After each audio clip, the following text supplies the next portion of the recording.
The history of Star Wars Battlefront.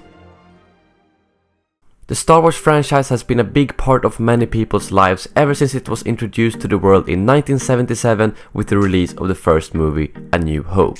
The Star Wars franchise quickly grew beyond what George Lucas could ever have imagined, with more movies, novels, series, merchandise, and of course video games being made. There have been more than 140 Star Wars games released over the years, ranging from simple pinball games to AAA shooters with stunning graphics and sound. Some of these games have been mediocre, some have been straight up bad, but many of them have stood out with excellent gameplay which led to great success in terms of both sales and ratings. One game series that has grown to be one of the most popular is Star Wars Battlefront. In total, 6 Battlefront games have been released, including 3 games for the PC and consoles, 2 for handheld devices and 1 for the mobile devices.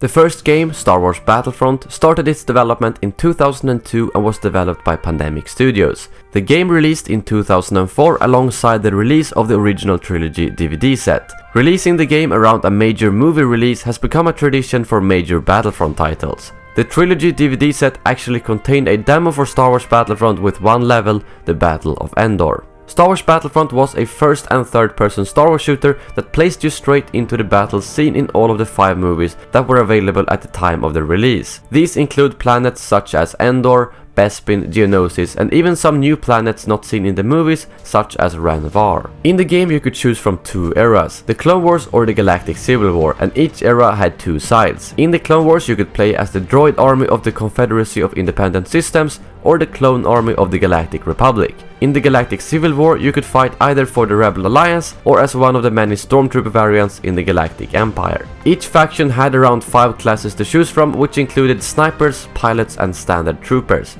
Some factions had more unique troopers, such as the Droideka from the Confederacy of Independent Systems. Heroes were present in the game but were not playable. Each faction had one hero that could appear on the battlefield, and the only way to kill them was to shoot them off a ledge, as they were invulnerable to normal damage. The game also contained a broad range of vehicles from the Star Wars universe, both land vehicles such as the AT-AT and IFT X-Tank, and starfighters such as the X-Wing and TIE Bomber. Battlefront was very much like a Battlefield game based in the Star Wars universe. All gameplay in the first Battlefront revolved around the Conquest mode, which featured several command posts around the map that could be captured. Each team had a finite amount of reinforcements, and the goal was to deplete all the enemy's reinforcements by either killing their enemy units or capturing all 5 command posts and holding them for 20 seconds. The core of the first 2 Battlefront games was Instant Action, a feature that allowed you to select the maps you wanted to play and make your own playlist. In the first game it was limited to just selecting the actual battles and era, but the second game had a lot more customization, which I will get to later in the video. The first game also featured a campaign which was basically the same battles available in Instant Action, played in chronological order through the movies, starting off at the Clone Wars and moving over to the Galactic Civil War, but also including some new planets such as Ranvar. Battlefront 1 also contained a feature called Galactic Conquest. In this mode you are given an overview of the galaxy, and you had to conquer each planet one by one by fighting an instant action battle on the planet you select. Lastly, the game also contained a multiplayer component that allowed you to play online against other players. The first Battlefront game was very well received by the community and currently has a rating around 80 on Metacritic. This led Pandemic to quickly begin developing a sequel, and Battlefront 2 was released only a year later in October 2005, alongside with the Revenge of the Sith DVD. As with the previous game, the Revenge of the Sith DVD contained a demo of Battlefront 2. The second Battlefront game was very similar to the first one in many ways, and it reused a lot of assets and maps, which is understandable as it was released only a year after the first one. It did however take a lot of fan requests into consideration, which vastly improved the game. Many new maps were added to the game from old locations like the Death Star and Coruscant, as well as new locations from the Revenge of the Sith, such as Felucia and Polis Massa. Battlefront 2 featured the same eras and factions as the previous game.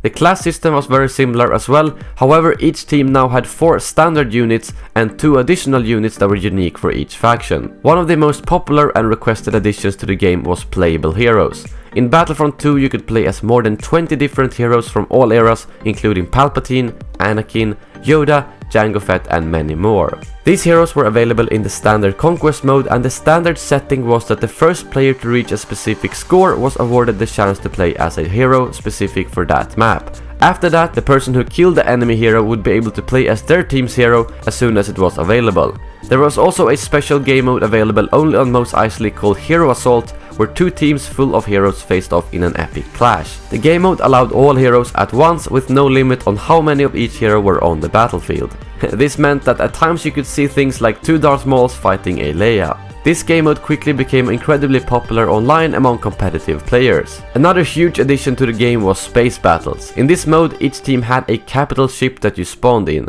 In order to win, your team had to reach a certain number of points, which could be done either by killing enemy fighters or destroying vital parts of the enemy ships, such as the command bridge, engines and life support system. The interesting part was that you could infiltrate the enemy ship and blow up their different systems from inside. This was a hard task to achieve, but if you managed to get in there, you could do a lot of damage to the enemy team. The campaign in Battlefront 2 was also improved a lot from the previous game. In Battlefront 2, you followed the journey of the 501st Legion throughout both the Clone Wars and the Galactic Civil War. Cutscenes between the battles allowed you to hear the thoughts of the individual clones, which added more depth to the campaign. The actual gameplay was very similar to the standard instant action battles, but had different objectives that were unique to each mission.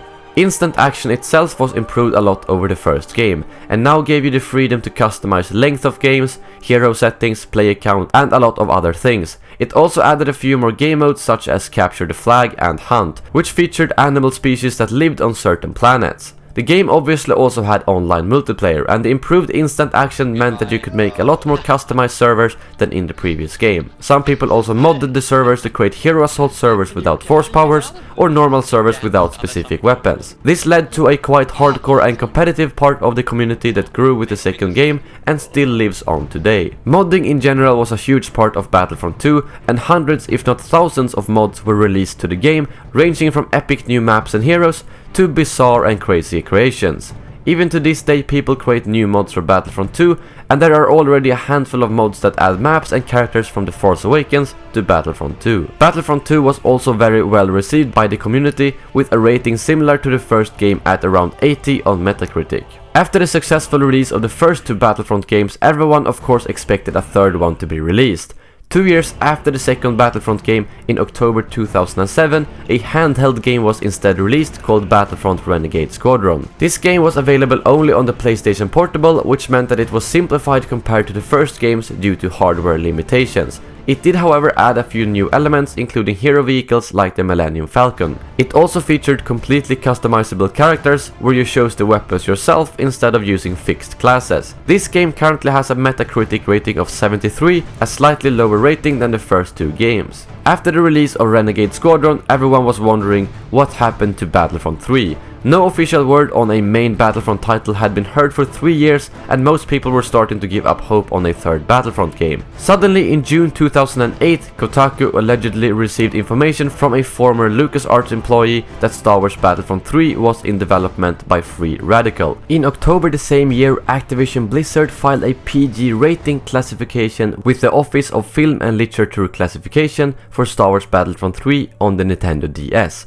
which strengthened this rumor even more. However, later the same month, Free Radical announced that they lost the rights for Star Wars Battlefront 3 and that the game had been cancelled, which made a lot of fans very disappointed, and at this point most people gave up hope on a new Battlefront game. How far into development the game was and what caused it to be cancelled is hard to say. Some rumors say that it was almost complete, but that LucasArts couldn't commit to spend big on the marketing of the game and therefore cancel it. Other sources say that it was the fault of the developers at Free Radical, who constantly missed deadlines and couldn't devote enough resources to complete the massive amount of content they wanted to put in the game, and LucasArts therefore saw it reasonable to cancel the project. Gameplay footage has since surfaced, showing a lot of fan-requested features such as space-to-ground battles and a full-blown campaign. The gameplay looks very rough, but shows what the game could possibly have been if Free Radical didn't lose the rights to develop it. We will probably never know for sure why the game was actually cancelled and how far it was into development. After this, 2 additional Battlefront games for handheld systems were released.